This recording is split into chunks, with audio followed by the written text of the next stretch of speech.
Let's talk about vocal EQ. Like what's your kind of system for EQing a vocal for the first time?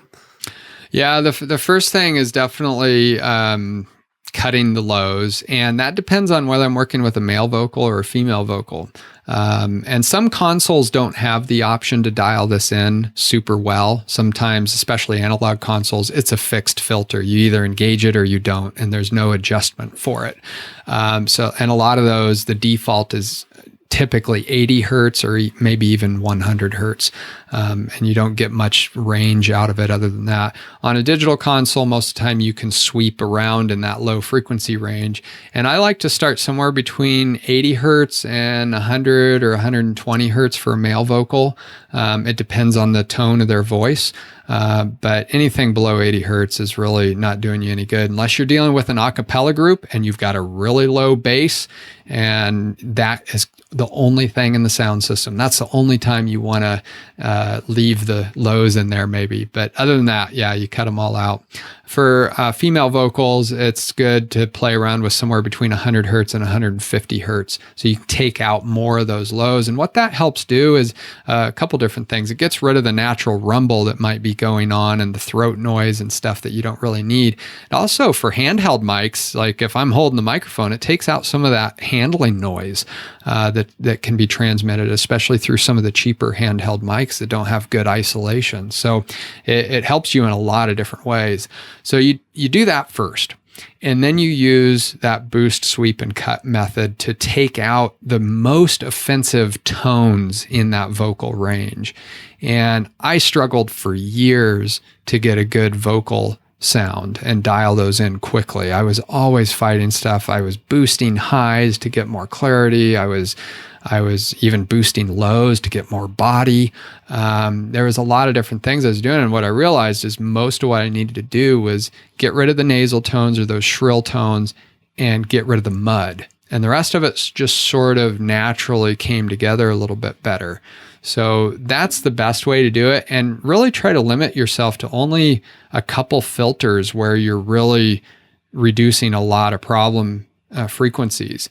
That being said, you can boost a little bit, but you got to be like one or two spots. You might be able to do a small boost. And all you're doing with that is looking to bring out a little bit of brilliance or sparkle or just a little bit of help in certain frequency ranges. And you can play with that, but make sure your boosts are no more than probably 3 or 4 dB at a very targeted frequency. You should know why you're boosting something.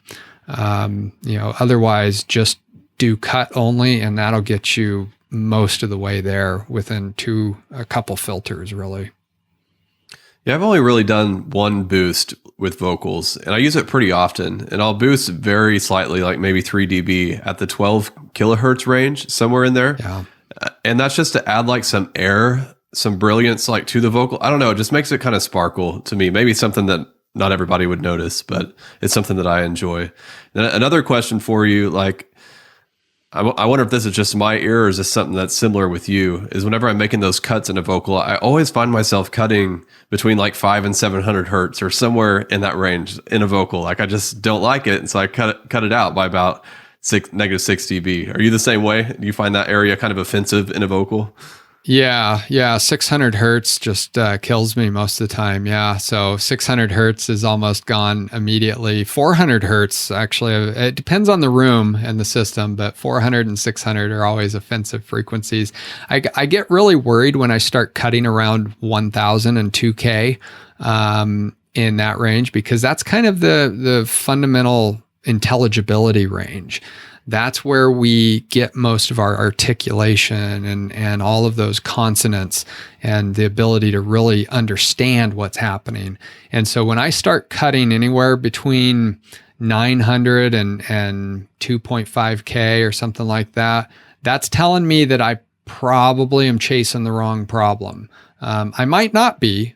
Some sound systems just have problems with those frequencies in the room and whatever else, but you want to be careful about that middle range right there, because you can lose a lot of articulation if you're not careful. Yeah, no doubt.